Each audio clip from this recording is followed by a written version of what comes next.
Assalamualaikum warahmatullahi wabarakatuh. Waalaikumsalam warahmatullahi wabarakatuh. Oke, sebelumnya Bapak minta maaf atas keterlambatan saya membuka room pembelajaran. Ya, tadi saya sudah umumkan di WhatsApp group. Nah, tidak terasa kita sudah masuk di pertemuan ke-14. Betul ya, pertemuan ke-14. Oke, materi sebenarnya saya sudah rilis di Classroom. Bisa dilihat. Saya share dulu. Nah, betul, ini adalah pertemuan ke-14. Jadi materi kita hari ini yaitu mengidentifikasi wacana, ya, teks eksposisi. Jadi nanti ada wacana yang kita lihat, terus kita identifikasi mana tesisnya, mana argumennya, mana penjelasnya. Oke. Jadi saya buka buku dulu. Jadi nanti kita berdasarkan buku, jadi kita akan cari identifikasi. Ya. Ini sudah saya jelaskan minggu lalu, yang mana bagian tesis. Ingat, bagian tesis itu berisikan pendapat, ide, atau prediksi yang menulis wacana. Kemudian argumentasi. Tesis biasanya berada di paragraf pertama, kalimat pertama. Saya ulang, tesis biasanya berada di paragraf pertama, kalimat pertama. Jadi pendapat atau prediksi sang penulis. Setelah itu argumentasi. Ingat, argumentasi itu bisa ada argumentasi 1, ada argumentasi 2, ada argumentasi 3, dan seterusnya. Kemudian penegasan ulang. Penegasan ulang biasanya berada di paragraf terakhir. Saya ulangi, penegasan ulang biasanya berada di paragraf terakhir. Contoh, ya, kita buka buku. Ya, kita buka buku. Nah, ini Siska bisa dibaca ini, Siska? Ada yang bisa baca? Siska? Oke, Siska. Oke. Iya, Pak. Oke, silakan dibaca di sini sampai di sini ya. Mengidentifikasi argumen bagaimana? Dalam supaya ada feedback. Silakan. Oh, signalnya Siska. Virus mungkin bisa nak dibaca? Virus? Iya, Pak. Oke, silakan. Kegiatan 1. Mengidentifikasi tesis, argumen, dan rekomendasi dalam teks eksposisi. Kegiatan mendengarkan dan membaca teks eksposisi banyak sekali manfaatnya. Salah satunya, kamu akan mengetahui keterkaitan antara permasalahan dengan argumentasi yang disajikan. Dengan menelaah argumentasi yang disampaikan penulis atau pembicara, kamu akan dapat meyakini, lalu menerima pendapat yang disampaikan. Namun, jika argumen yang disampaikan lemah dan tidak meyakinkan, kamu dapat saja menolak pendapat yang disampaikan. Oke, ya. Nah, di sini ada kegiatan mendengarkan, membaca. Sebentar. Bisa dilanjutkan? Bisa dilanjutkan baca? Salah satu bentuk komunikasi lisan yang menggunakan teks eksposisi adalah berpidato. Sebagaimana diketahui, pidato merupakan kegiatan berbicara di depan umum untuk menyatakan pendapat atau memberikan gambaran tentang suatu hal. Pada bagian ini, kamu akan belajar untuk memahami isi teks eksposisi lisan atau pidato. Untuk itu, tutuplah buku dengan dengarkan pembacaan pidato dibacakan guru atau temanmu. Untuk dapat menangkap maknanya dengan baik, ikutilah petunjuk berikut. Oke. 1. Sebelum mendengarkan Stop. Saya kasih contoh dulu yang dalam kegiatan sehari-hari kita di sekolah. Contoh ya. Contoh, ada wacana. Wacananya ini tentang pemilihan ketua OSIS. Ya, tesisnya ya, ide saya itu gagasan saya ingin mencalonkan diri sebagai ketua OSIS. Jadi kemudian saya pun berpidato di depan teman-teman saya atau orang-orang yang saya rekrut nanti memilih saya. Contoh, ya. Assalamualaikum warahmatullahi wabarakatuh. Hari ini toh. Nah, jadi strukturnya tesisnya, jadi judulnya tadi, idenya atau prediksinya adalah mencalonkan diri menjadi ketua OSIS. Jadi tesisnya seperti ini. Assalamualaikum warahmatullahi wabarakatuh. Hari ini adalah hari terakhir kampanye OSIS. Jadi ungkapkan idemu. Saya sebagai calon ketiga, ya, calon ketiga atau nomor urut 3 akan memaparkan visi dan misi saya sebagai calon ketua OSIS. Jadi tesisnya adalah ya, memaparkan ide saya sebagai calon ketua OSIS akan memaparkan visi dan misi saya. Ya, saya lanjutkan pidatonya. Saya harap teman-teman sekalian dapat mendengarkan dengan baik apa yang akan saya sampaikan. Nah, kemudian argumentasinya. Ya, argumentasi yang pertama.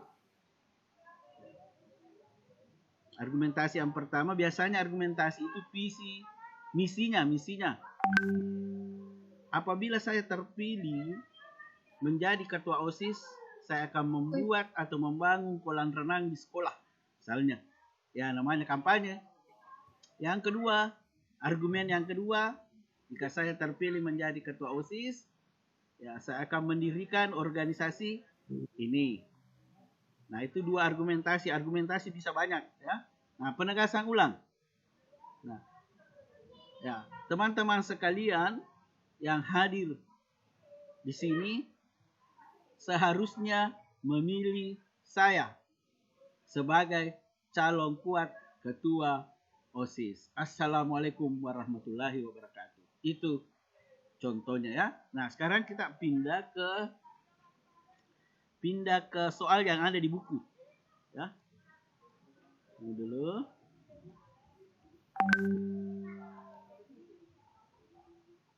Nah, ini. Ini ada pidato, ya.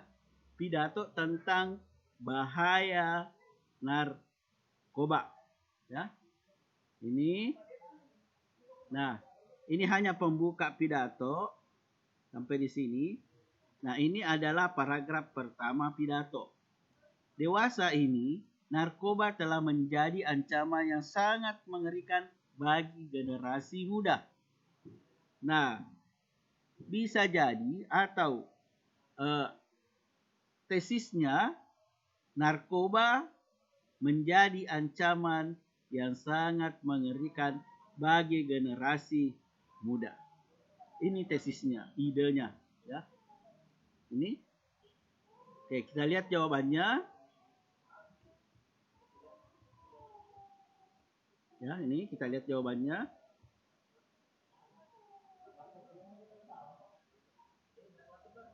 Nah, ini pendapat yang disampaikan. Narkoba berbahaya bagi generasi muda. Lihat di sini. Narkoba menjadi ancaman. Ya, otomatis ancaman berarti berbahaya bagi generasi muda. Jadi ini berada di paragraf pertama. Nah, terus tesisnya. Bukan tesis, argumennya. Kita lihat, ini ada angka. Nah, jumlah penyalahguna narkoba. Kita lihat apakah betul di sini ada jumlah. Nah, bisa sebenarnya langsung diambil ini.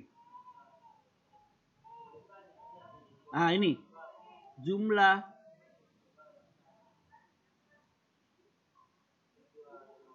bisa dia. Yang jelasnya ini adalah argumen pertama. Ambil faktanya. Ya. Faktanya ini jumlah pengguna narkoba.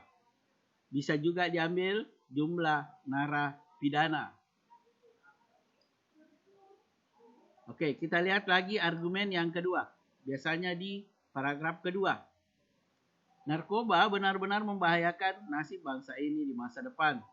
Oh, berarti efek kerusakan yang diakibatkan oleh narkoba. Jadi ini gagasan pokoknya diambil ya. Nah, betul. Efek kerusakan dari narkoba. Kita lihat paragraf jadi gagasan pokoknya yang diambil. Argumen yang kedua. Yang kedua apa yang ketiga ya? Yang kedua.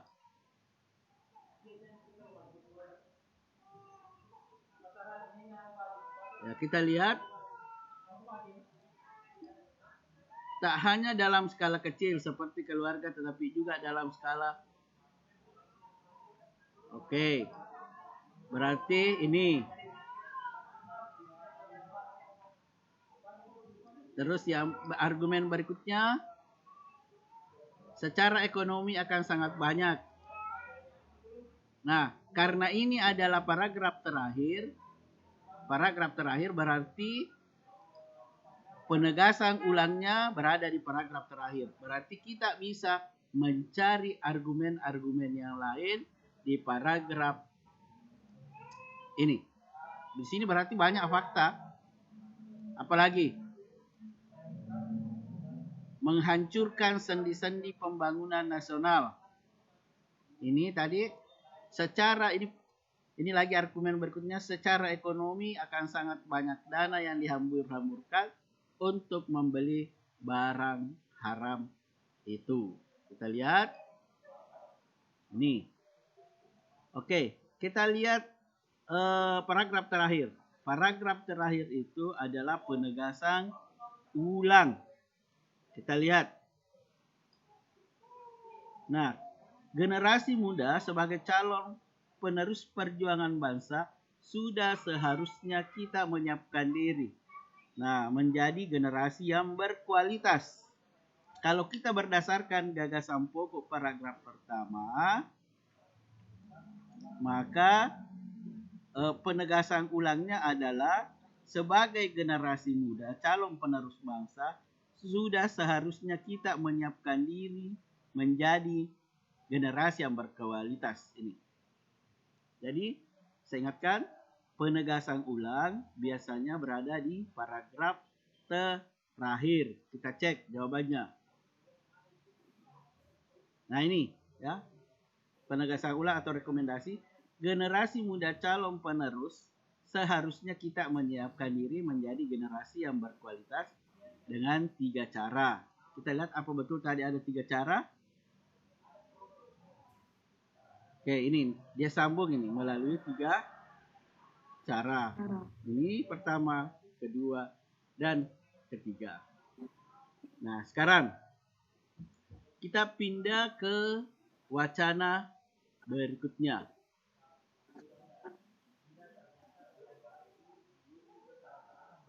Nah, judulnya adalah pembangunan dan bencana lingkungan. Nah, kalau kita lihat tesis, ingat tadi tesis berada di paragraf pertama. Kalimat pertama. Bumi saat ini sedang menghadapi berbagai masalah lingkungan yang serius. Kalau saya mengambil ini. Ya. Kita lihat jawabannya. Nih.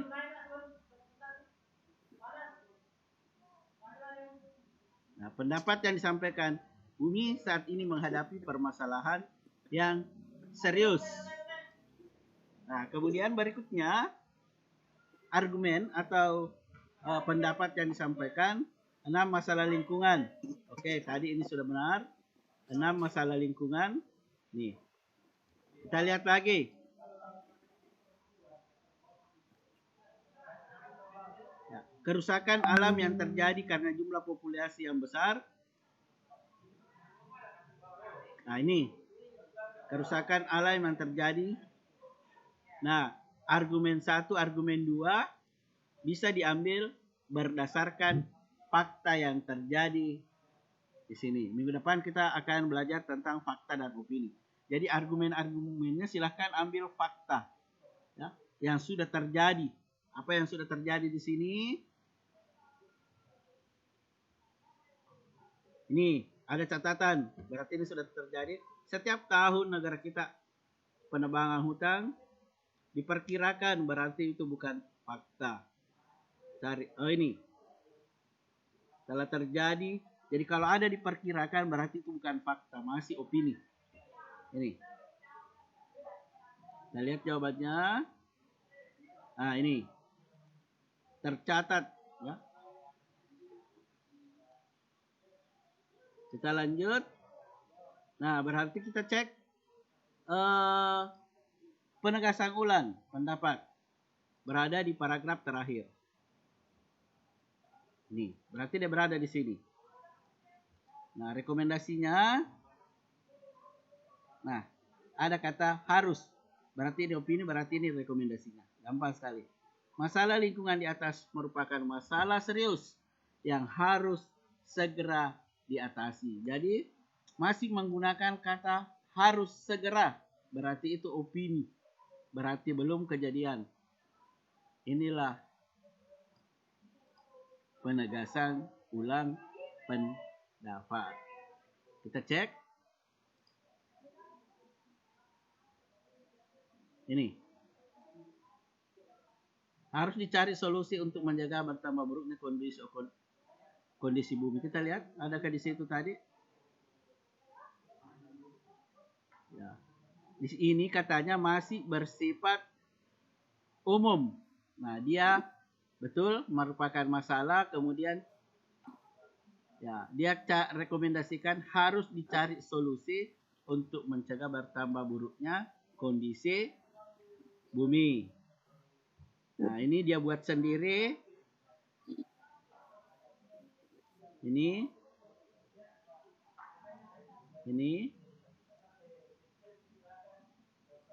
Nah, ini sumbernya dari paragraf terakhir. Solusi untuk harus dicari solusi untuk mencegah bertambah buruknya kondisi bumi. Oke, ada yang ingin ditanyakan? Jadi saya ulangi, saya lihat dulu materi setelah ini apa ya. Oke, ini pertemuan berikutnya membedakan fakta dan opini. Oke, ada yang ingin ditanyakan? Jadi saya ulangi ya. Materi kita hari ini adalah mengidentifikasi teks eksposisi. Ya, di mana teks eksposisi yang telah tadi saya jelaskan, kita ada wacana eksposisi, kemudian kita tentukan tesisnya, kita tentukan argumennya, mulai argumen 1, argumen 2, 3, dan 4, kemudian kita tentukan penegasan ulangnya atau rekomendasi yang disampaikan. Oke, ada yang ditanyakan sebelum saya tutup?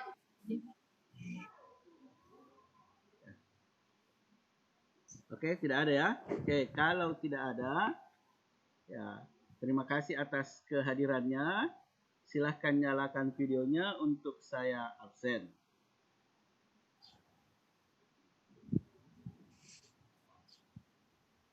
Andia Putri, Virus, Nirma Lasari Edi, Siska, tolong dinyalakan videonya sebentar saja. Nirma Lasari Edi, Siska. Oke, mungkin Nirma Lasari Edi lagi konser di dapur dengan Siska. Oke, saya absen ya. 1, 2, 3. Absen, nak.